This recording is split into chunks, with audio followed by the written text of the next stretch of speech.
ॐ नमः सिद्धेभ्य। ॐ नमः सिद्धेभ्य। ॐ नमः सिद्धेभ्य।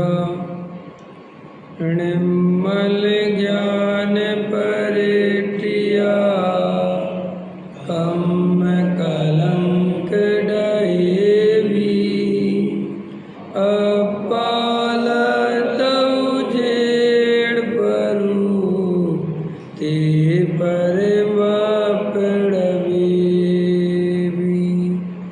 तब करम मलिकाना हर प्राप्त करे निज आत्मा। जो लीन निर्मल ध्यान में नम कर निकल परमा। संतत्य मानस जिनके गुणों के गान में वे वर्धमान महान विचरे हमारे ध्यान में। योग सार ग्रंथ है, गाथा 8। अंतरात्मा का लक्षण अपना पूरा होने वाला है। फिर अपन को परमात्मा का स्वरूप, इस पर चर्चा करनी है। देखो, ज्ञानी के चक्रवर्ती का राज हो या इंद्र का इंद्रासन हो, परंतु अंदर स्वभाव की अधिकता, महिमा के सामने बाह्य पदार्थ और उनके कारण रूप शुभ अशुभ भाव, चाहे जिस भाव से तीर्थंकर प्रकृति बंधे, उस भाव का भी दृष्टि में त्याग बरतता है। स्वरूप में एकाग्र होऊंगा तो लाभ होगा, ऐसा मानता है। परभाव की जो दृष्टि, परभाव को जो दृष्टि में से त्यागता है और आत्मा को ग्रहण करता है, अर्थात श्रद्धा ज्ञान में आत्मा को प्रत्यक्ष किया, वह अंतर आत्मा संसार से छूट जाएगा।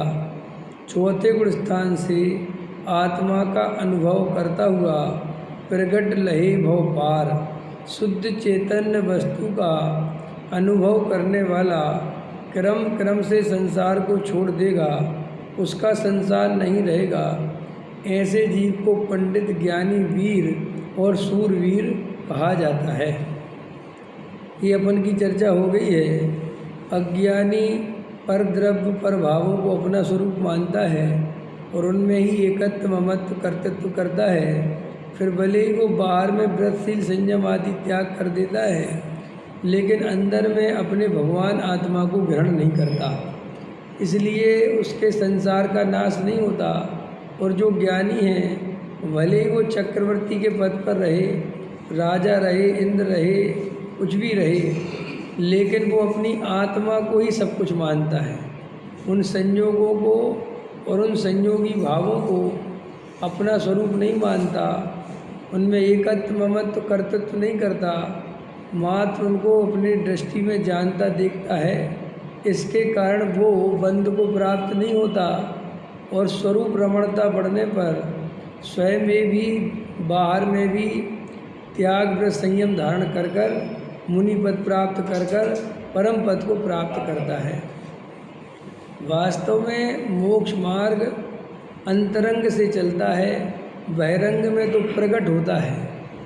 बहिरंग से मोक्ष मार्ग नहीं चलता, वो तो अंतरंग में मोक्ष मार्ग, समझ में आया? बाहर में तो प्रकट होता है।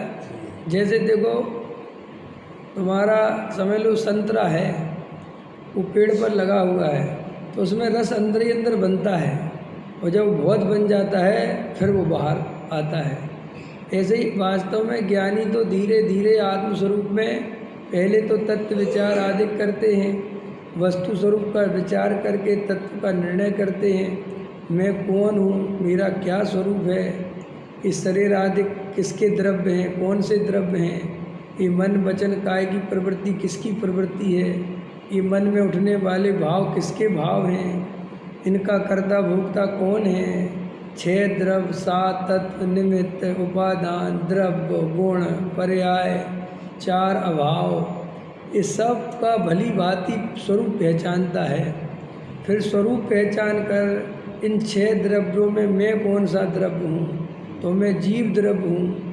फिर ये जीव द्रव्य में भी ये शरीर आदि क्या वास्तव में जीव हैं कि अजीब हैं, ये पुद्गल हैं कि जीव हैं, ऐसा सब बैठकर शांति से बारंबार वस्तु स्वरूप का विचार करता हुआ इस निर्णय पर पहुंच जाता है कि ये शरीर आदिक मैं नहीं हूँ, इस शरीर का कर्ता भोक्ता मैं नहीं हूँ, मन वचन काय की प्रवृत्ति मेरी प्रवृत्ति नहीं है, ये मन वचन काय भी पुद्गल ही है, ये भी जो है पुद्गल के ही परिणमन है, ये मेरा स्वरूप नहीं है। फिर मन में उठने वाली जो भाव दशाएं हैं वो भी आत्मा की स्वाभाविक दशाएं नहीं, विभाव है। जो मन में राग द्वेष कसाय परिणाम की चंचलता है वो मेरा स्वरूप नहीं है, वे क्षणिक हैं, प्रभाव हैं, पर द्रव्य के लक्ष्य से हुए, कर्म के उदय से हुए और थोड़ी देर बाद उनका भाव भी हो जाएगा। ऐसा भेद ज्ञान करता हुआ अंदर में जो एक ज्ञान स्वभावी त्रिकाली द्रव्य है, इसे अपन भगवान आत्मा कहते हैं, परम पारणामिक भाव कहते हैं, शुद्ध तत्व कहते हैं, ज्ञायक तत्व कहते हैं, उसके अनेक अनेक नाम, परमात्मा कहते हैं, भगवान आत्मा कहते, वो सब एक त्रिकाली ध्रुव जो ज्ञायक भाव है, जो ज्ञानानंद स्वभावी आत्मा है, उसकी दृष्टि करता है और उस दृष्टि के आधार से उसे आत्मा की अनुभूति होती है। तो वहाँ पर तो उसे सम्यक दर्शन प्राप्त हो जाता है। सम्यक दर्शन प्राप्त होने के बाद उसे जो आत्मा में आनंद आया, जो आत्मा की अनुभूति हुई, और आत्मा की अनुभूति में ऐसा आनंद आया कि जो परद्रव्य में अभी तक सुख मानता था, संयोगों में सुख मानता था, अब वो कल्पना, वो मान्यता बिल्कुल छूट गई, श्रद्धांश छूट गया। अब निर्णय हो गया कि परद्रव्य में कोई सुख बुख नहीं है, मेरा सुख तो मेरे में ही है। ये तो भ्रम से मैं परद्रव्य को सुख का कारण मानता था। ये निर्णय हो गया। अब ये निर्णय हो जाने से उसको आत्मा की श्रद्धा हो गई।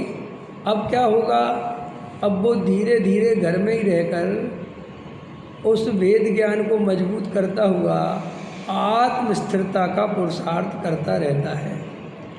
तो कभी आत्मस्थिरता हो जाती है, कभी नहीं होती है, फिर कभी हो जाती है, कभी नहीं होती है। ऐसा क्रम करोड़ों वर्षों तक भी चल सकता है, लाखों वर्ष भी चल सकता है, और अगर पर्यायगत योग्यता पुरुषार्थ तीव्र हो तो बस अंतर्मुहूर्त में केवल ज्ञानी भी हो सकता है। इसलिए वो तो उसका बाहर में तो कुछ नहीं है, वो तो अंतरंग की बात है। अब ये बहिरंग क्या चीज़ है, जब अंतरंग में क्रम से स्वरूप की स्थिरता बढ़ती है तो बाहर में उसके राग देश कसाय कमज़ोर पड़ने लगते हैं। बाहर में पंच इंद्री के विषय भोगों से रस उड़ने लगता है, भोगने का भाव जाने लगता है, क्योंकि आनंद कहीं और से मिलने लगा ना। तो आत्मा में आनंद बढ़ा तो बाहर का आनंद छूटने लगा। अब बाहर का आनंद जब छूटेगा तो उसका रिजल्ट भी तो बाहर में दिखेगा कि नहीं दिखेगा। भाई जैसे मैं आज उपवास करूँगा, भोजन करने का भाव नहीं है तो मैं थाली पे क्यों मिलूँगा, मैं घर में क्यों पूछूंगा कि भोजन में क्या बना। भाई ये प्रक्रिया तो सामने आएगी कि नहीं आएगी। लेकिन वो आई काय के आधार से कि आज आत्मा का आनंद विशेष है तो बाहर के आनंद की कोई ज़रूरत, इतनी सी बात, बिल्कुल इतनी ही बात है। बहिरंग आचरण आत्मा को प्राप्त करने में कुछ भी काम नहीं करता, वो तो अंतरंग की दृष्टि करता है, अंतरंग में जाता है तो वो बहिरंग में जो आचरण है उसका वो अपने आप बदलता जाता है। अब चूंकि अपन को बहिरंग आचरण दिखता है, अंतरंग में उसने क्या किया वो अपन को नहीं दिखता। जैसे आपका कंप्यूटर में सॉफ्टवेयर उड़ गया, अब अपन जाते हैं कंप्यूटर लेकर, अपन कहते देखिए ये सॉफ्टवेयर कहाँ है, वो कहता दिखता थोड़ी ही सॉफ्टवेयर, वो कहता हमने तो सॉफ्टवेयर डाल दिया। क्या डाल दिया भाई, हवा में डल गया क्या सॉफ्टवेयर है। मोबाइल का सॉफ्टवेयर उड़ गया, अब उनने उसमें डाल के मशीन में, वो कहते हो गया सॉफ्टवेयर, दिखता नहीं सॉफ्टवेयर। ऐसे ही अंदर में आराधना नहीं दिखती, आराधना दिखती बाहर में, और वो जो बाहर की आराधना है जीव उसे ही मोक्ष मार्ग की आराधना समझ लेता है, वो वहाँ से फिर वो गड़बड़ होती है। तो अपन को शांति से आत्म स्थिरता का उपाय अपने में स्वयं करना चाहिए। कल रात्रि की क्लास में बताया था, आत्म स्थिरता करने के लिए बाहर में कुछ नहीं करना है। बाहर में क्या करना है, बस आपको समय चाहिए आत्म स्थिरता के लिए। कल बताया था ना, देखो सम्यक दर्शन के लिए भी समय चाहिए और सम्यक चारित्र के लिए भी समय चाहिए। कष्ट नहीं देना है। शरीर को कष्ट देने से चारित्र नहीं होता, हाँ समय जरूर चाहिए, क्योंकि अगर तुम दिन रात काम धंधे व्यापार में लगे रहोगे तो फिर सम्यक दर्शन भी नहीं ले पाओगे, और सम्यक चारित्र तो बहुत दूर की बात है। तो सम्यक दर्शन के लिए काम धंधा व्यापार छोड़ो, इससे कोई मतलब नहीं है। समय चाहिए, 2 घंटा 3 घंटा आपको तत्व विचार करने के लिए दिन में आत्मा की रुचि चाहिए और समय चाहिए। अब कई लोग क्या करते हैं कि काम धंधा व्यापार आदि तो छोड़ दिए, घर गृहस्थी तो छोड़ दी, लेकिन त्याग व्रत लेके भी काम धंधे पकड़ लेते हैं। नहीं समझ में आया? समाज की जिम्मेदारी ले ली, संघ की जिम्मेदारी ले ली, संचालन करना, संस्था बनाना और उपदेश देना और साथ छपवाना और ये करना और लोगों में प्रभावना करने के लिए लगे रहना। वो क्या सोचते हैं कि हमने घर परिवार छोड़ दिया तो वो हमारे सब काम खत्म हो गया, और ये तो काम है हमारा, ये तो हमें क्यों काय का काम है? काम तो काम है, चाहे कोई आदमी मंदिर बनवाए और चाहे कोई आदमी घर बनवाए, मंदिर भी उपयोग खाएगा और घर भी उपयोग खाएगा। यानी साहब मंदिर बनवाएंगे तो शुभ उपयोग होगा ना, शुभ उपयोग से धर्म नहीं होता, शुभ भाव से मुक्ति नहीं होती। आचार्य भगवंतों ने ज्यों लोहे बेड़ी बांधती तो स्वर्ण की भी बांध दी। एक आदमी लोहे की बेड़ियों से बंधा है और दुखी हो रहा है, ठीक है कि नहीं? तो वो दुखी हो रहा है, रो रहा है, तो बोले क्यों रो रहे हो? तो बोले हमें बेड़ियों से बांध दिया लोहे की। तो राजा ने कहा लोहे की बेड़ी हटा दो, सोने की बेड़ी से बांध। और सोने की बेड़ी से बांध दिया तो बड़ा प्रसन्न हो गया कि क्यों कि अब मैं सोने की बेड़ी से बंधा हुआ। तो मूर्ख है ना। ऐसे ही अपन अशुभ भाव छोड़कर शुभ भाव में चले गए, माने घर छोड़ के संस्था बनाने लग गए, मंदिर बनाने लग गए, तो मैं सोचते कि अब तो बहुत अच्छा। कुछ नहीं, पूरा का पूरा संसार खड़ा हुआ है। ये त्याग व्रत जो है, ये निर्वृत्ति है, ये तो समय बचाने के लिए तो था कि भैया घर गृहस्थी में रहेंगे तो समय नहीं मिलेगा, व्यापार धंधे में उलझ जाएंगे तो समय कहाँ मिलेगा। तो इसलिए जिन्हें विशेष आत्मा की रुचि है और विषय भोगों से विरक्ति है, ज़्यादा कसाय नहीं है, कसाय की मंदता है, तो उनके लिए भी ऐसा उपदेश है कि अच्छी बात है, अगर कसाय की मंदता है और ज़्यादा भाव नहीं है तो अच्छा है, निर्वृत्ति से रहो। नहीं समझ में आया? और आत्म का, लेकिन वो निर्वृत्ति तो ले रहे, लेकिन प्रवृत्ति गृहस्थों से ज़्यादा करने लगे। आजकल के संत साधु गृहस्थों से ज़्यादा बिजी हैं। आजकल संत साधुओं के पास बात करने का टाइम नहीं है। छोटा मोटा आदमी चला जाए साधु के पास तो मिल नहीं सकता। अभी तो ये व्यवस्था है। अभी जो नामी ग्रामी साधु हैं वो सिर्फ दर्शन देने आते हैं आम पब्लिक के बीच में। आम पब्लिक उनसे मिलना चाहे तो मिल नहीं सकते, संघ का समाधान नहीं कर सकते। अब तो ऐसी स्थिति है, टाइम ही नहीं है। इतने प्रोजेक्ट चल रहे हैं, एक इधर प्रोजेक्ट चल रहा है, एक उधर प्रोजेक्ट चल रहा है, एक इधर प्रोजेक्ट चल रहा। आजकल तो मीटिंग पे मीटिंग चलती है साधुओं की, त्यागी वृत्तियों की। 4 सेठ गए, दूसरे 4 सेठ आ गए, फिर एक कमेटी गई, दूसरी कमेटी आ गई, वो बैठे हैं। अच्छा बताओ भैया वहाँ तक कहाँ काम हो गया कि महाराज वो शिखर तो बन गया है और जो है प्रतिमाएँ भी आ गई हैं, और बराबर अपन ने जो है इस बार पिलर जो है बड़े बड़े लिए। अपन ने वो हॉल जो बना रहे हैं वो बिना पिलर वाला बना रहे हैं, अभी आजकल वो चल रहा है। अच्छा अच्छा, बहुत अच्छा बहुत अच्छा। अच्छा चलो ठीक है, तो कब करना है सब पंच कल्याणक वगैरह? तो महाराज डेट तो आपको देखनी है, आपको कौन सा टाइम है डेट में? देखो भैया ऐसा है, मेरी 4 से 6 तक का तो वहाँ पे है, फिर 6 से 10 तक मुझे वहाँ जाना है, और फिर मैं उस तरफ से ऐसे निकलते हुए एक मंदिर और है, वहाँ का भी जीर्णोद्धार कराना है। फिर वहाँ से मैं लौटते मैं तुम्हारे पास मार्च के महीने में आ सकता हूँ,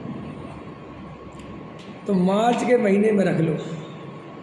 तो ठीक है महाराज, मार्च के महीने में रख लेते हैं। फिर ठीक है, अच्छा। और देखो भैया, अब हमारे जो है भक्त भी इधर के भी बहुत सारे आएंगे, व्यवस्था बिल्कुल A1 क्वालिटी रखना। अच्छा एक बात बताओ, तुम खाने में मीनू में क्या रखने वाले हो? तो महाराज हम सोच रहे हैं कि ऐसा ऐसा रख लेंगे। अच्छा सुनो, तुम उसमें रसगुल्ला जे वाला भी रख लेना। ऐसा बिल्कुल क्लियर कट, वे बिजी है बिल्कुल और वे साधु है, उनकी ऐसी मीटिंगें चल रही है, ऐसे चल रहे हैं। और फिर पता क्या बोलते हैं, देखो अभी कितने बज गए? आप कहोगे जब विवेक जी के आँख से देख के आते, मैंने ऐसा देखा है मैं तो बहुत रहता था। अच्छा सुनो, अभी तुम जाओ यार, 12 बज गए, अभी मेरा सामायिक का समय हो रहा है। तुम एक काम करना, नेट 15 मिनट मेरी सामायिक हो जाएगी, तुम आधे घंटे बाद आ जाना।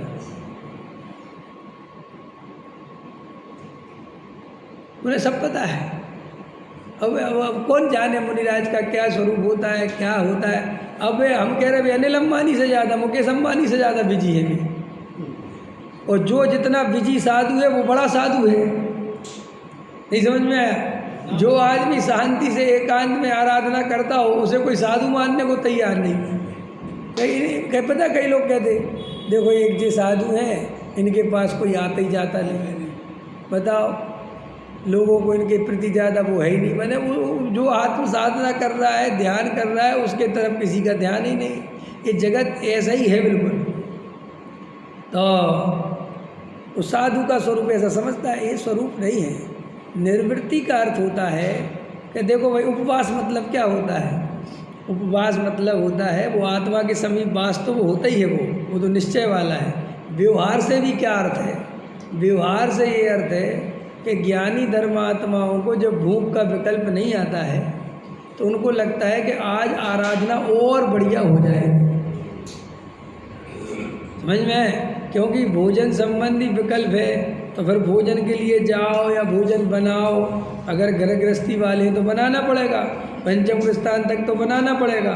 तो वो कहता है यार आज ज़्यादा विकल्प है ही नहीं, तो कौन आरंभ करे, कौन भोजन बनावे, छोड़ो तुम तो विरक्त रहो और आत्म साधना करो। अपन भी ऐसा काम करते हैं, करते कि नहीं करते हैं? बोलो, करते कि नहीं करते? कि कैसे करते हो? देखो, जैसे आज बच्चों की छुट्टी है स्कूल की, और मुझे उनको 2 बजे लेने जाना होता है, तो मुझे भी ऐसा लगता है कि आज छुट्टी है तो मैं 2 काम 2:30 बजे 3 बजे तक फैक्ट्री ज़्यादा काम कर पाऊँगा। अब आज ऐसा होता है ना, तो ऐसे ही मुनिराज को भी ज्ञान ध्यान तपो रखता। जो निर्वृत्त जीव हैं उनको भी आत्म साधना करनी है। न निर्वृत्ति ली काहे के लिए? निर्वृत्ति का अर्थ ही होता है प्रवृत्ति में जो हमारा समय और कसाय और ताकत लगती, वो हमें बचाकर आत्म साधना में लगानी है। इसका नाम ही निर्वृत्ति है। निर्वृत्ति का अर्थ विषय बदलना नहीं होता कि घर बनाने की जगह संस्था बनाने लगे, ना ना, वो तो प्रवृत्ति है पूरी, वो उसका नाम निर्वृत्ति है ही नहीं।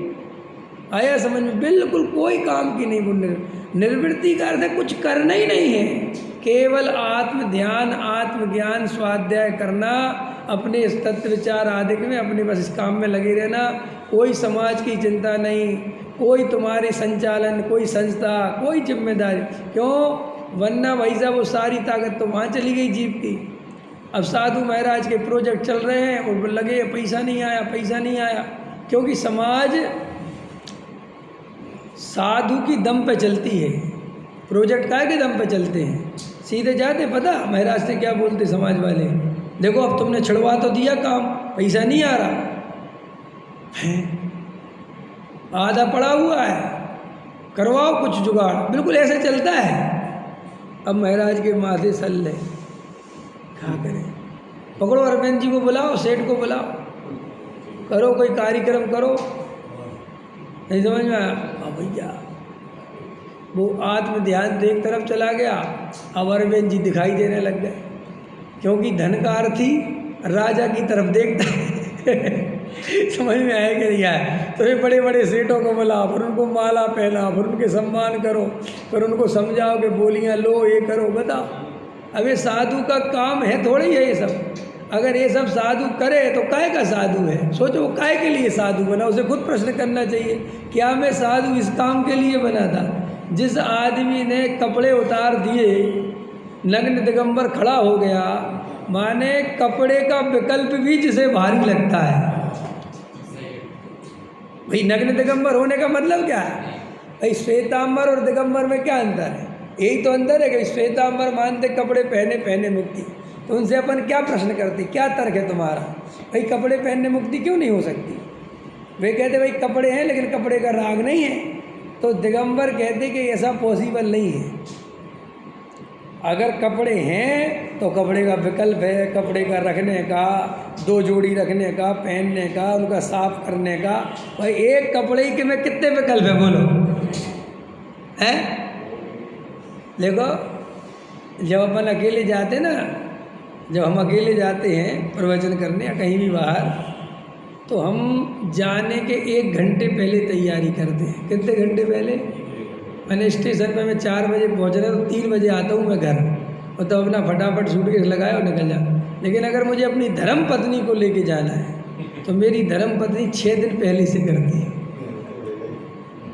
ऐसा क्यों है भैया? उसके ज़्यादा विकल्प है, उनका श्रृंगार बहुत है। अपन ने तो क्या है, कुर्ता पजामा डाला चले गए। तो देखो जितना जितना जितना जितना वो राग बढ़ता है उतना उतना बाहर में देखो है ना। अब तुम कहते हो कि हमें कोई राग बाग नहीं, हम तो बस संस्था कह देते, ऐसा नहीं है। तुम उससे जुड़े हो, उसकी जिम्मेदारी ली है, तो तुम्हें सबसे ज़्यादा विकल्प तुम्हें सताएंगे। समझ में आया?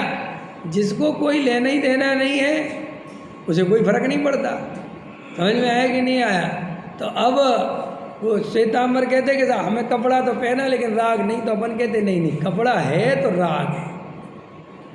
और कपड़े पहने पहने 5वें गुणस्थान तक तो जीव रह सकता है, लेकिन उसके आगे नहीं जा सकता, क्योंकि उसके आगे जाएगा तो वो सल है, कपड़े की सल है ना, और वो सल अगर है तो उतनी सल भी उसको 6वें 7वें गुणस्थान में प्रवेश नहीं करने देती है।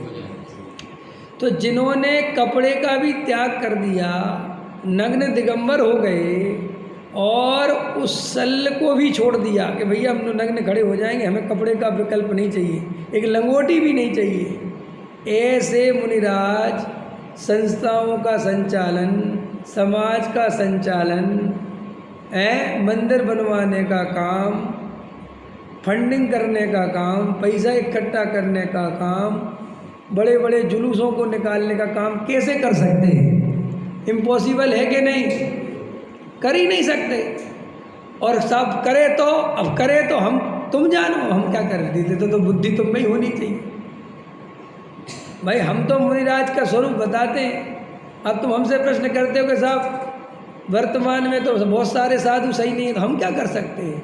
ये वर्तमान की बात नहीं है, संसार का स्वरूप ही ऐसा है। अगर 1000 पंडित हैं तो उसमें 2-4 पंडित सही मिलेंगे, खतरनाक है। समझ में आया? 996 तो गड़बड़ी मामला मिलेगा। अगर 1000 साधु हैं तो उसमें 2-4 ही 10 मिलेंगे, बाकी सब गड़बड़ मिलेंगे, क्योंकि इतनी संख्या में ज्ञानी होते ही नहीं कभी पृथ्वी पे। क्या बोला मैंने? आदिनाथ के साथ कितने दीक्षित हुए थे? सही कितने थे? समझ में आया? इससे कोई फर्क नहीं पड़ता कि कितनों ने दीक्षा ले ली, वो कोई दम नहीं इन बातों में। दीक्षा तो कोई भी ले लेता है, भय से, भावुकता से, लोभ से, यश के लिए, संसार से घबरा गए, कमाने से डर गए, गृहस्थी से डर गए, दीक्षा ले ली, उससे क्या फर्क पड़ता है? शादी नहीं हो रही थी, घर में रोटी नहीं थी, बन गए साधु। ये तो ऐसे बहुत मिल जाएंगे तुम्हें, पढ़े लिखे नहीं थे, बन गए साधु। हिंदुस्तान में तो साधुओं का वर्रा खाता चलता है, कुछ समझ में नहीं आया तो साधु बन जाओ, बात खत्म। समझ में आया? हाँ, तो उससे कोई मतलब नहीं है कि साहब वर्तमान, चाहे वर्तमान हो चाहे कोई हो, जगत में ज्ञानी हमेशा बहुत कम होते हैं और बड़ी मुश्किल से उनका सत्संग मिलता है, ये भी समझ लो। मिथ्या दृष्टि, अज्ञानी, कुगुरु, कुदेव, कुशास्त्र का संग इस जीव को बहुत जल्दी मिलता है। क्यों? क्योंकि वो बहुत ज़्यादा मात्रा में है। ज्ञानी को तो खोजना पड़ता है वास्तव। ज्ञानी की पहचान क्रियाकांड से करता है तो और फंसता है। इसलिए श्री गुरु कहते हैं कि निर्वृत्ति का अर्थ समय बचाना। क्या मतलब उसका? तो सम्यक दर्शन भी अगर हमें प्राप्त करना है तो हमें आत्मा के लिए समय देना पड़ेगा। अगर हम 24 घंटे काम धंधे व्यापार में विषय भोगों में लगे रहेंगे तो भी हमें सम्यक दर्शन नहीं होगा। हम खाली प्रवचन सुन लेंगे और सुबह पूजा कर जाएंगे और फिर दिन भर हमारा उपयोग परब्रह्म में लगेगा रमेगा तो भी सम्यक दर्शन नहीं होगा। याद रखो बिल्कुल भी, ये पूजा पाठ भक्ति दया दान व्रत शील संयम स्वाध्याय जो कुछ भी है शुभ भाव, ये सब पर भाव हैं, सब पर द्रव्य की क्रिया हैं। इससे आत्मा की बिल्कुल भी प्राप्ति नहीं होती। आत्मा की प्राप्ति, आत्मा की अनुभूति, सम्यक दर्शन उसी जीव को होता है जो शांत होकर एकांत में निर्वृत्ति लेकर माने उस अर्थ में निर्वृत्ति समझ गए?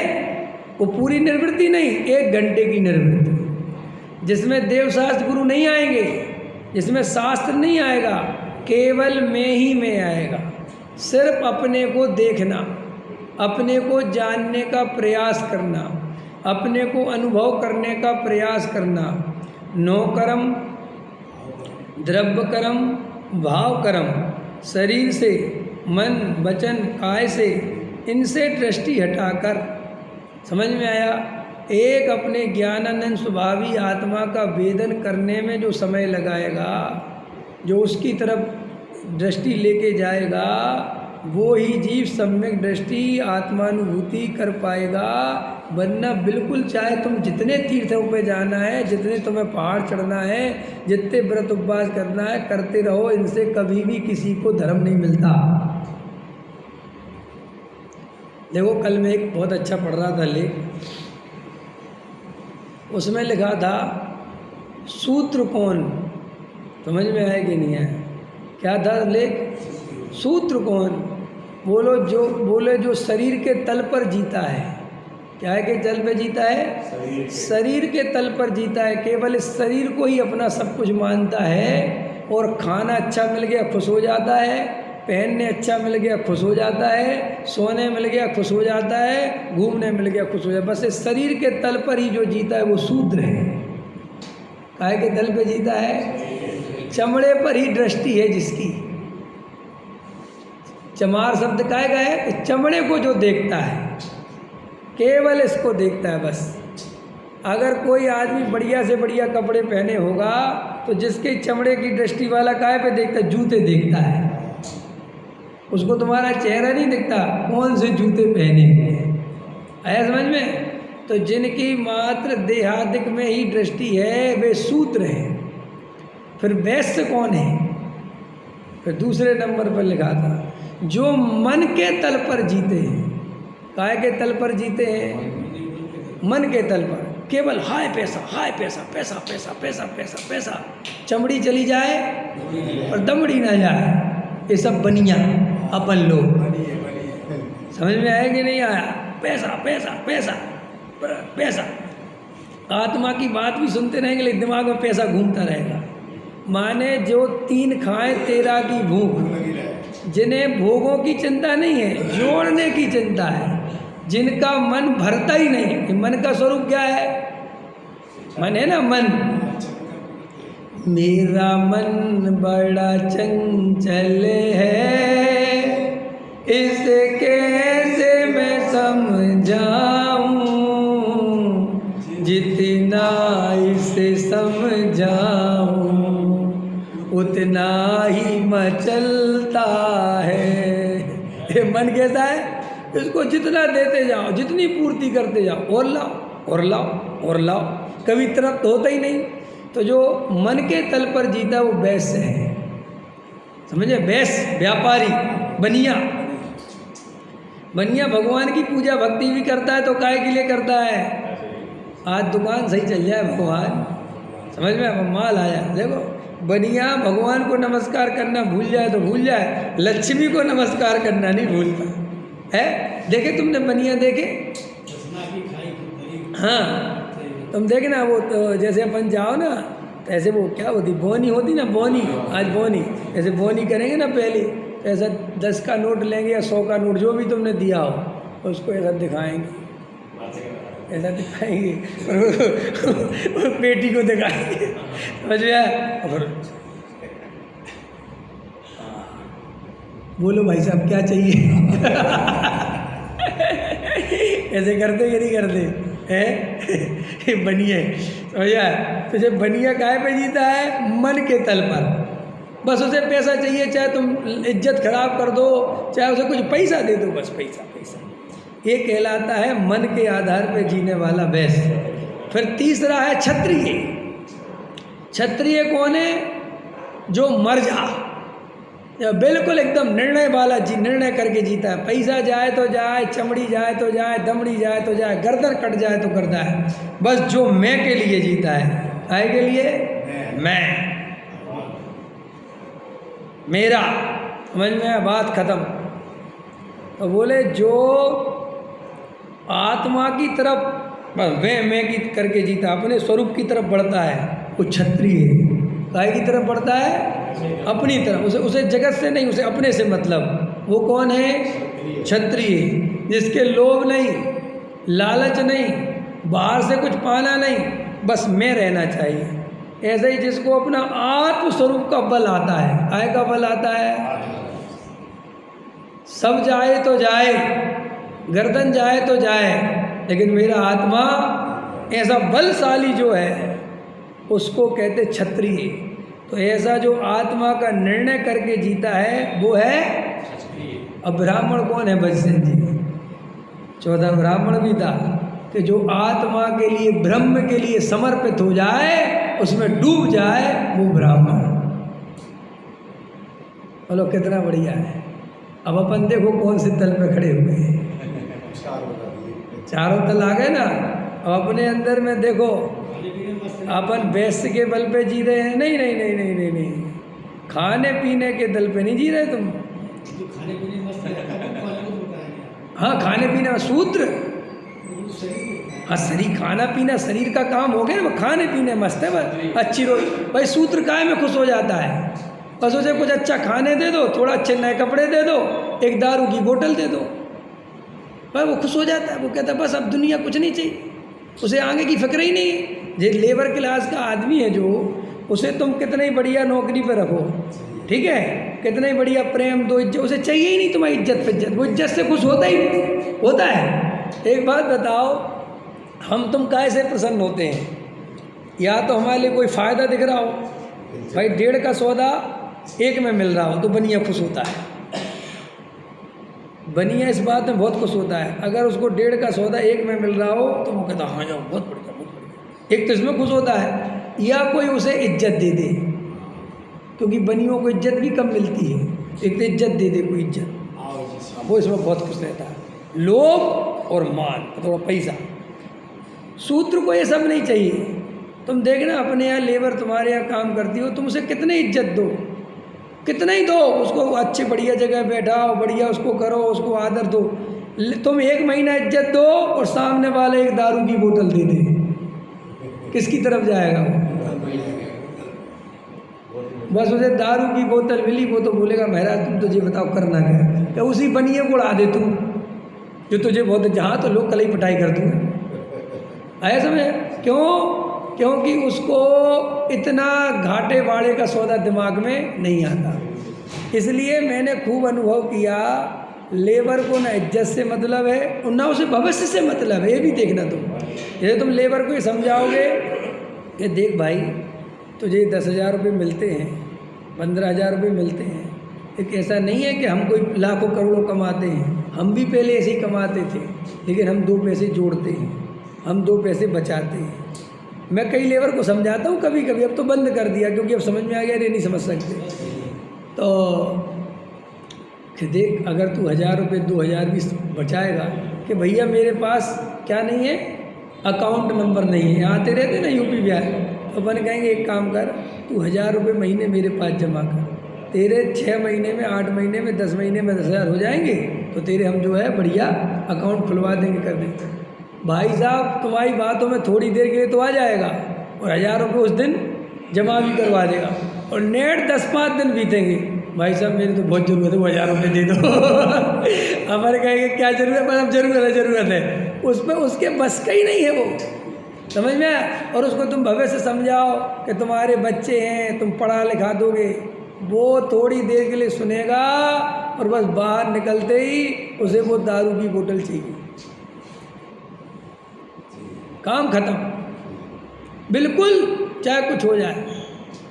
सच में हमारे यहाँ तो एक बार एक ठेली वाला था मेरे पास, तो पता नहीं मर गया है कि नहीं, वो मेरे यहाँ काम करता था पहले। यहाँ से सुबह सदर जाता था, तो जैसे हम सदर जाने के 10 कट्टे 12 कट्टे देते थे, पता क्या कहता था, 16 लाख तू।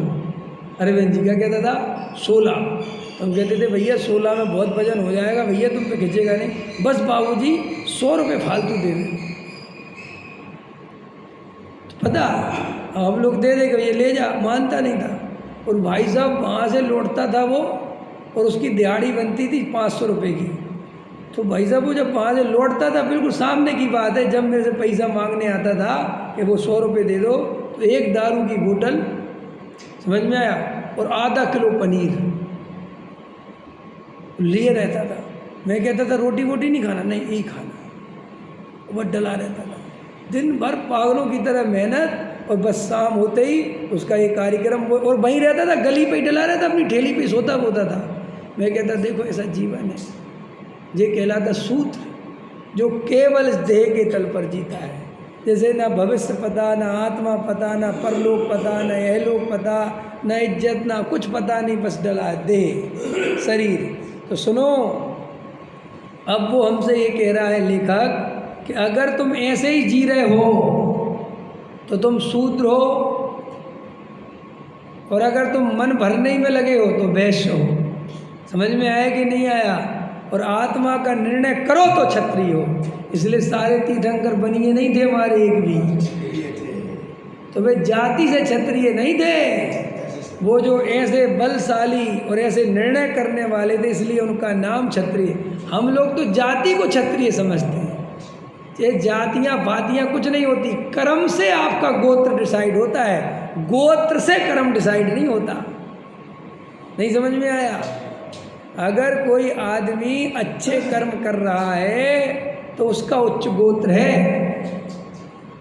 ये तुम्हारे बाहर की जाति बाती, ये तो व्यवस्थाएं बन गई। असली बात तो ये है कि भाई जब बस अब तुम कोई जैन कुल में है और शराब पीता है तो उच्च गोत्र वाला है वो। आज के जैनी, अगर जो भी जैनी शराब पीते हैं और भी कुछ अभक्ष खाते हैं तो वे वास्तव में जैनी नहीं है, वे शूद्र हैं। नीच गोत्र हो गए ना, काम से महान होते हो आप ऊंचे कुल में जन्म लेने से अगर नीचे काम करते हो, और कोई नीचे कुल में जन्म लेने से काम ऊंचे करता है तो ऊंचा। जात न पूछे साधु की, जाति से कुछ नहीं होता भाई साहब। आपका जीवन कैसा है, आप कैसे उठते बैठते खाते पीते हो, इससे आपका वो होता है। तो शूद्र वो देह के तल पर जीता है, बनिया जो है वो मन के तल पर जीता है, क्षत्रिय मैं के बल पर जीता है, और ब्राह्मण आत्मा में समर्पण होकर जीता है, वो ही ब्राह्मण है। देखो भैया, ये बड़े भाग्य से अपने को वस्तु स्वरूप मिला है। अपने लिए समय निकालो, केवल अपने लिए समय निकालो। क्या बोला मैंने? केवल अपने लिए समय निकालो। समाज फमाज इनकी सेवा ये सब बेकार की बातें हैं, कुछ नहीं रखा भैया। इस समाज को आज तक कोई खुश नहीं कर पाया, कोई प्रसन्न नहीं कर पाया, ना कभी कर पाओगे। समझ में आया? सम्यक दर्शन प्राप्त करना है तो बस घर गृहस्थी में रहकर अपने लिए 2 घंटे 1 घंटा अलग से टाइम निकालो, पूजा पाठ भक्ति से अलग। ये स्वाध्याय नहीं, ये तो अलग चीज़ है। यहाँ तो तुम आत्मा समझने बैठे हो। अब तो अंदर में स्वयं एकांत में, जहाँ कोई दूसरा नहीं हो, चुपचाप अपने स्वरूप का अनुभव करने का पुरुषार्थ करो। यही सम्यक दर्शन सम्यक चारित्र का उपाय है। तो निर्वृत्ति का अर्थ अशुभ भाव छोड़कर शुभ भाव करने लगना, इसका नाम निर्वृत्ति नहीं है। समझ में आया क्या बोला मैंने? अशुभ भाव छोड़कर शुभ भाव करने लगना, इसका नाम निर्वृत्ति नहीं है। घर छोड़कर मंदिर बनाने लगना, इसका नाम साधु नहीं है। नहीं समझा? जो व्यक्ति ने शादी नहीं करी कि कौन झंझट ले, बाल बच्चे नहीं करे, नहीं जब झंझट लगी ना, और वो सारी समाज की जिम्मेदारी ले ले तो कैसा साधु है। और अगर तुम्हें जिम्मेदारी इतनी प्रिय थी तो घर वालों की जिम्मेदारी लेते भैया। माँ बाप हमें समझ में आया, भाई बहन सब तो थे, लेकिन नहीं, ये जगत ने ऐसा पढ़ा दिया कि घर के लिए करोगे तो पाप और समाज के लिए करोगे तो पुण्य। पुण्य पाप मिल दो, पायन बेड़ी डारी, तन कारागृह माय, मोह दिए दुख बारी, इनको नेक बिगाड़ मैं कछु नाही कियो जी, बिन कारण जग बंद भव भव बेर लियो जी, अब आयो तुम पास। ओहो हे जिनेंद्र भगवान, मैं तो ये पुण्य पाप की बेड़ी में ही बंधा रहा, मुझे जगत में पुण्य भला है पाप बुरा है, यही उपदेश सुनने मिला, और मैं बिना कारण के, कोई पताता नहीं, और बिन कारण जग बंद भव भव पैर लियो जी, और अनंत संसार का बंधन कर लिया। अब आयो तुम पास, सुन कर सुजसि तिहारो, नीति निपुण महाराज, कीजिए न्याय हमारो। हे जिनेंद्र देव, मैंने आपका यशोगान सुना कि आपके यहाँ कभी भी अन्याय नहीं होता, आप तो न्याय प्रिय हो, इसलिए मैं अपराधी हूँ क्योंकि मैंने पुण्य पाप के रास्ते चुन लिए, इसलिए मुझे न्याय करके मुझे छुड़ाओ। तो क्या कहा भगवान ने? न्याय क्या करा कि हे भाई, तू इस पुण्य पाप से भिन्न ज्ञायक तत्व है, तू इस आत्मा का अनुभव कर। ये पुण्य पाप दोनों ही संसार के कारण हैं, बंध के कारण हैं। स्वर्ग अच्छा है, नरक बुरा है, अरे रे रे, तो बेकार की बात है। कल मैं एक श्वेतांबर भाई के पास था व्यापार के कारण, तो वो बोले मेरे से कि भैया, जानते हैं परिचय उनको मेरा, तो वो अपना गुरु जिनको मानते हैं, उनके गुरु मुझे अपना गुरु मानते हैं। समझ में आया कि नहीं? ऐसी चक्री है। तो उनके गुरु के गुरु हो गए हम एक प्रकार से, क्योंकि वो विजयवाड़ा वाले हैं ना, वो हमारे बहुत अच्छे मित्र हैं, तो वो सब सुनते हैं। तो वो कल कहने लगे, अरे आप, हम तो उनको गुरु मानते हैं और वो तो आपके बड़े दीवाने हैं। तो बोले भैया एक बात बताओ, हमें धर्म समझ में नहीं आता। समझ में आया? धर्म हमें बिल्कुल समझ में नहीं आता, धर्म बहुत कठिन है, हम तो सेवा भाव करना चाहते हैं। हमने कहा बिल्कुल झूठ बोल रहे हो आप। बोले हैं क्या झूठ बोल रहा? मैंने कहा धर्म समझ में नहीं आता कि समझना नहीं चाहते, पहले ही बताओ।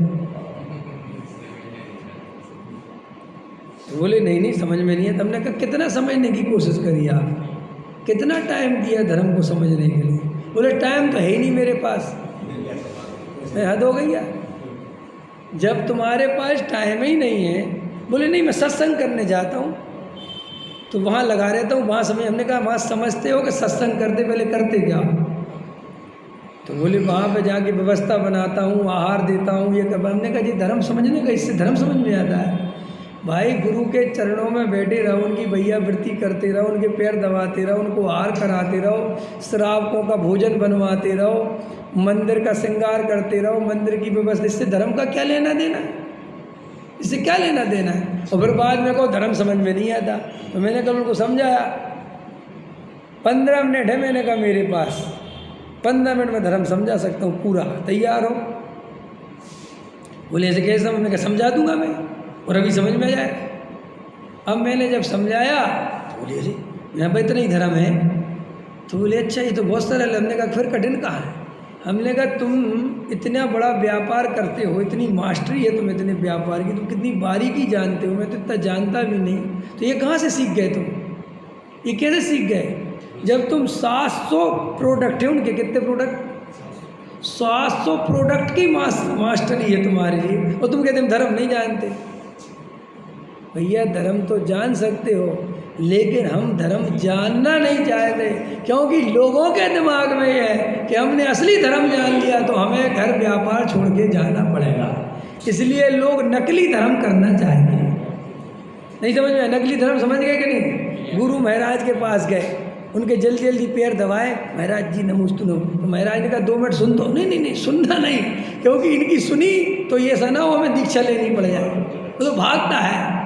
धर्म उसको समझना नहीं, बस धर्म के नाम पर सेवा करनी। तो मैंने उनको कल कहा अगर आपने ध्यान दिया हो कभी दुनिया के वाक्यों पर, तो एक वाक्य दुनिया में चलता है, गुरु के चरणों में स्वर्ग है। क्या लिखा? हमने कहा आपने कभी ध्यान दिया मोक्ष क्यों नहीं लिख दिया? आप पढ़ना कभी, क्या लिखा? गुरु के चरणों में मोक्ष नहीं लगा। क्यों? कि गुरु के चरणों में बैठ के स्वर्ग तो जा सकते हो, मोक्ष नहीं जा सकते। मोक्ष तो खुद के चरणों में बैठ के जा सकते हो। यही तो गजब की बात है। और सारी दुनिया ने स्वर्ग को ही मोक्ष समझ लिया है। क्या? वो भजन भी ऐसे, गुरुवर दर्श दिखा दे, गुरुवर ये कर दे। भजन अब ध्यान नहीं रह गए मेरे, पहले गाते थे ना सब, है गुरुवर ऐसा है, गुरुवर कुछ नहीं रे भाई। गुरु की भक्ति भी बंद का कारण है, गुरु की सेवा भी बंद का कारण है। देव शास्त्र, गुरु की भक्ति, पूजा अर्चना, स्तुति, वंदना, ये सब बंद का कारण है। इन सब से दृष्टि हटाकर एक गायक भगवान आत्मा की अनुभूति, उस भगवान आत्मा की दृष्टि, उसका ज्ञान, उसकी स्थिरता ही केवल मुक्ति का कारण है। इसके अलावा आत्मा से दृष्टि हटाकर कहीं पर भी दृष्टि लगाता है, आत्मा से हटकर कहीं भी उपयोग जाता है, आत्मा की स्थिरता छोड़कर कहीं भी स्थिर होता है, वो सब बंध का कारण है, संसार का कारण है। तो निर्वृत्ति का अर्थ क्या है? सारी प्रवृत्ति छोड़कर अपने स्वरूप में स्थिरता होना, ये निर्वृत्ति है। और बाहर में क्या है कि जितना बाहर में झंझट विकल्प जालों से बचकर अपनी आत्म साधना में ताकत लगाना है, इसके लिए निर्वृत्ति है। जैसे आत्म साधना की खबर ही नहीं, जिसने जगत के कार्यों को आम पब्लिक से ज़्यादा ओढ़ लिया है, भले ही बाहर में साधु हो लेकिन वो गृहस्थों से भी ज़्यादा व्यस्त है। समझ में आया है? हम लोगों को तो 100 गज का मकान बनाने में पसीना आ जाता है, क्यों? और वहाँ तो हजारों गज की आश्रम बनने हैं, तो लेंटर देखते फिरते हैं। समझ में आया? और कमरे देखते फिरते हैं, क्या करें? और हमारा कमरा सही बना के नहीं, हमारी व्यवस्था कहाँ रखी? तो भैया ऐसे ही तो हम मकान बनाते हैं और क्या करते हैं? क्या अंतर है? सारा योग उपयोग तुम्हारा आश्रम खा रहा है, हमारा योग उपयोग मकान खा रहा है, तो हम बराबरी के हैं। अंतर कहाँ है तुम में और हम में? तुम कहते अंतर है, अंतर है, क्या अंतर है? बहिरंग से अंतर अंतरंग नहीं होता, ये कोई दम नहीं है। अंतर की उपयोग रूपी दशा कहाँ लगी हुई है, कीमत तो उसकी है। तो देखो, परभावों की जो दृष्टि त्यागता है और आत्मा को ग्रहण करता है, परभावों की जो दृष्टि त्यागता है माने ये जो राग देश कसाय दया दान पूजा भक्ति है, ये परभाव है।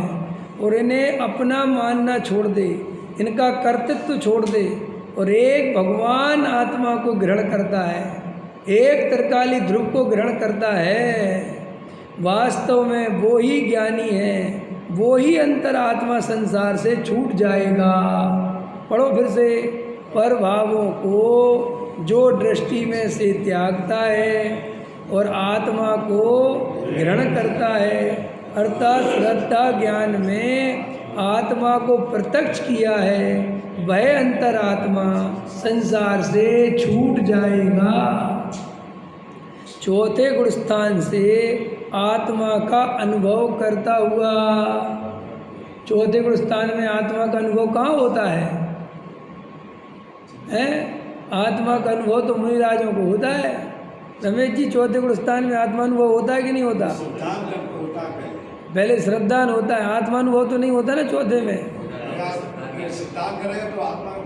हाँ, तो होगा कि नहीं चौथे में? पहले तो बताओ। अरे भाई, अनुभव के बिना श्रद्धान होता ही नहीं। जब तक जिस चीज़ का स्वाद नहीं चखेगा उसकी श्रद्धा कैसे करेगा? पहले श्रद्धान होगा फिर अनुभव होगा, लेकिन अनुभव के बाद श्रद्धान सच्चा कहलाएगा। हाँ बराबर, हमने जो बताया था हम वही फिर बता रहे हैं, आप समझ नहीं पा रहे हो। पहले श्रद्धान होगा, लेकिन श्रद्धान सच्चा कब कहलाएगा? जब वो अनुभव करेगा। अनुभव के बिना श्रद्धान पक्का नहीं कहलाएगा, क्योंकि अनुभव के बाद ऐसा ही है। जैसे देखो, मिर्ची चर पड़ी है, मिर्ची चर पड़ी है, श्रद्धा तो हो गई लेकिन चखने नहीं मिली, तो श्रद्धा है कि नहीं? मिर्ची चर है तो विश्वास तो आ गया कि चर पड़ी है, लेकिन खाने के बाद जो श्रद्धा मजबूत होगी वो असली श्रद्धा है। अब समझ में आया कि नहीं आया? हाँ, ये पैसा लिया था ना पहले, सम्यक दर्शन के पहले सम्यक दर्शन होता है। वो तो लोक में भी है कि नहीं? बाहर में मकान बनने के पहले दिमाग में मकान बनता है। वैसे ही बन जाता है। अरे तो सरल है ना भाई, समझ ले लायक। हाँ चलो, क्या कहते? चौथे तो कई लोग हल्ला मचाते चौथे गुण स्थान में आत्मा। अरे भैया, अब जिनको नहीं होता सो नहीं होता होगा, जिनको होता है सो वो कहते होता है, हम क्या करें? अब तुम्हें नहीं होता, तुम तुम्हारी जानो, नहीं समझ में? हमें तो होता है। एक अपन एक चर्चा ली थी ना, मुझे बहुत बढ़िया लगा था। एक बोले कि विरसशील संयम लिए बिना, निर्वृत्ति लिए बिना सम्मेलन नहीं होता। तो हमने कहा लो भैया जल्दी। हमने कहा हमें तुम्हारी निर्वृत्ति से प्रॉब्लम नहीं है, हमें तो समय सम्मेलन हो जाए इस बात की चिंता है। तुम तो ले लो निर्वृत्ति, तुम्हें लगता है ना। तो बोले तुम, वैसे क्या बोले? हमने कहा भाई हमारी तो श्रद्धा है कि निर्वृत्ति लिए बिना हो सकता है, तो हम तो शांति से अपना ले रहे हैं। तुम देखो भाई, तुम्हारी चिंता का विषय, तुम्हें लगता है अनछना पानी की एक बूंद गिराएगा तो समझ भैया छोड़ो सब अनछना पानी, छानो दिन भर, जो करना है करो, लेकिन सम्यक दर्शन लो। तुम्हारी सम्यक दर्शन की जो जो शर्तें तुम्हें लगती हो उनको फटाफट पूरा करो, क्योंकि सम्यक दर्शन बहुत जरूरी है, बाकी सब मजबूरी है। नहीं समझ में आया? तुम्हें देखो, हमें जो लगता है हमने वो त्याग कर दिया, सच्ची बात बता रहे हैं हम तुम्हें। हमें जो जो लगता है कि सम्यक दर्शन अगर ये काम करेंगे तो सम्यक दर्शन नहीं होगा, तो हमने वो त्याग कर दिया। भाई तुम्हें जो जो लगता है वो तुम करो, कि नहीं? सब शास्त्रों में क्या लगा? छोड़ो ना शास्त्रों को, तुम्हारा अनुभव क्या कह रहा है वो देखो।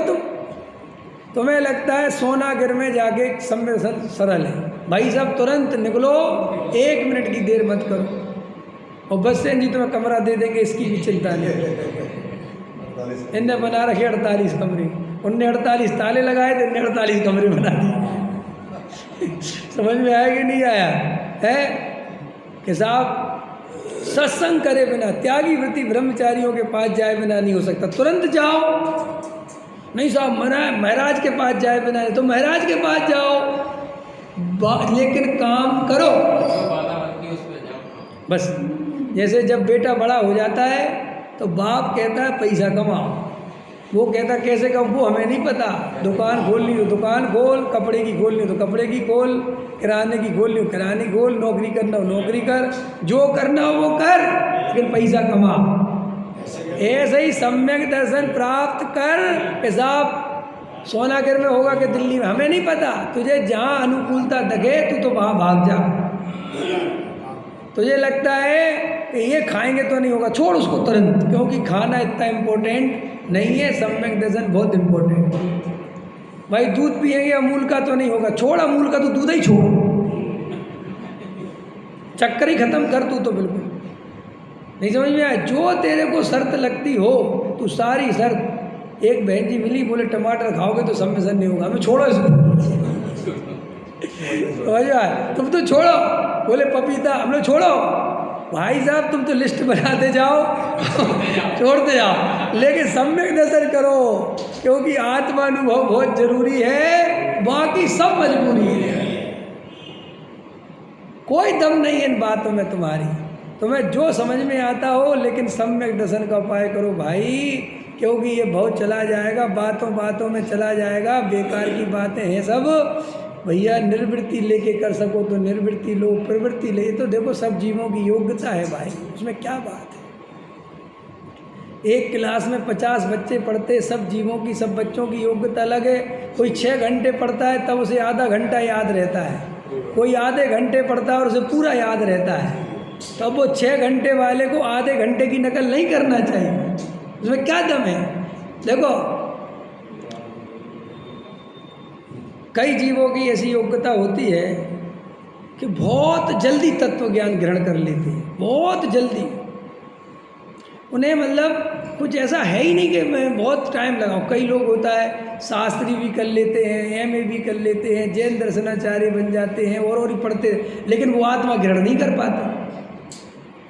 और कई लोग आत्मा के लिए त्याग व्रत ले लेते, संयम ले लेते हैं, त्याग व्रत और कठिन तपस्याएं करते, लेकिन नहीं मिलता आत्मा। हमें किसी की नकल नहीं करनी चाहिए। सबसे बड़ी गलती तो एक हम नकल करते हैं। भाई एक आदमी 6 घंटे पढ़ता है इसलिए वो पास हुआ, तुम 6 घंटे, ऐसा नहीं है। तुम अपनी योग्यता स्वयं चेक करो। मुझे तो घर में रह के बहुत अच्छी आराधना हो रही तो मैं कर रहा हूँ, मैं क्यों भागूँ सोनागिर, क्यों भागूँ तुम्हारा लंदन जापान। अब जिनकी घर में नहीं हो रही भैया वे सोनागिर में जाके ट्राई कर ले, उसमें कोई दिक्कत थोड़ी है। तुम करे आए ना सोनागिर, भैया अच्छी करे आए है। हम मना थोड़ी कर रहे हैं, हम किसी के विपक्ष में नहीं है वास्तव में। भाई हम तो ये कह रहे हैं भाई हमारा काम यहीं चला जा रहा। अब तुम्हें लगता है कि नहीं साहब, एक पंडित जी आए अपने यहाँ, नाम तो मैं लेता नहीं, अभी नाम में तो झगड़ा फैल जाए, नाम नहीं लेता। एक पंडित जी आए अपने यहाँ, वो ब्रह्मचारी भी रहते, ब्रह्मचारी भी हैं जैसे ये सो हैं, लेकिन आए वो अपने यहाँ। सो वो कहने लगे कि दिल्ली में मेट्रो चलती है और जो साक्षात बहुत हिंसा है। वो बोले जो दिल्ली में रहेगा वो सम्यक दर्शन नहीं होगा, क्योंकि इतनी मेट्रो चलती, उसकी कृत कायत अनुमोदना तो तुम्हें लगती होगी, क्योंकि रहते तुम। समझ में आया कि नहीं आया?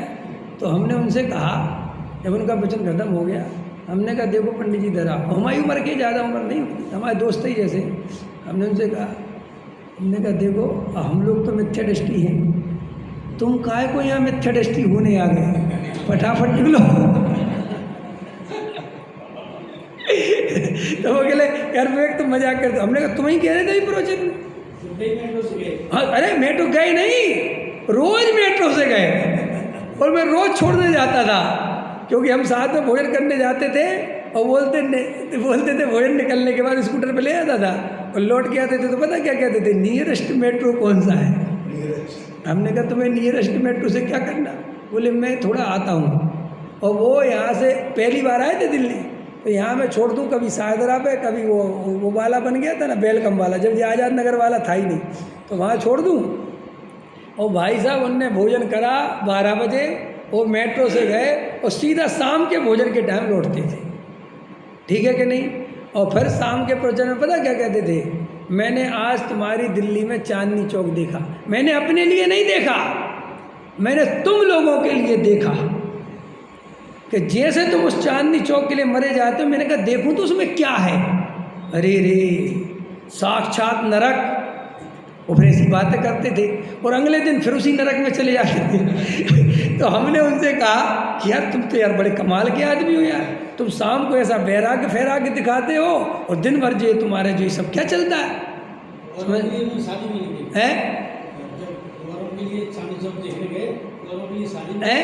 ऐसे ही एक और अभी मेरे पास खबर आई बोले मैं ये आलतू फालतू की चीज़ें अपने लिए नहीं देखता, आलतू फालतू की चीज़ें लैपटॉप में मैं अपने लिए नहीं देखता, मैं तो तुम लोगों के लिए देखता हूँ और तुम लोगों को दिखाने के लिए लैपटॉप रख रखा मैंने। गजब हो गया, गजब हो गया साहब। क्या कर रहे हो, क्या चक्करों में फंस रहे हो? देखो हम लोग मोबाइल रखते ना, हमें पता है मोबाइल कितना जहरीला है, हमारी तो मजबूरी है।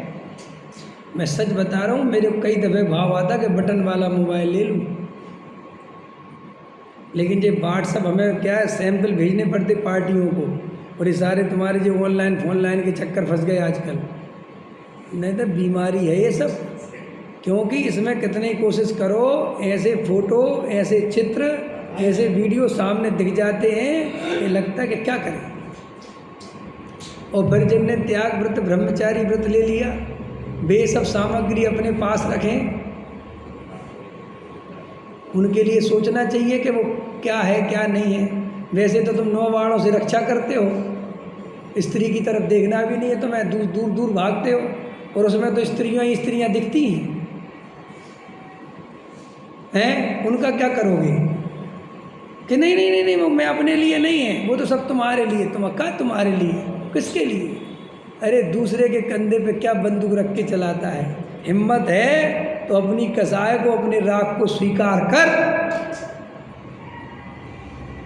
फिर जगत तेरे बारे में जो बोले, जो समझे वो समझने दे, लेकिन कम से कम ईमानदार तो बन। जो आदमी धर्म के क्षेत्र में ईमानदार नहीं है, सुनो ध्यान से, वो कभी भी सम्यक दर्शन प्राप्त नहीं कर सकता।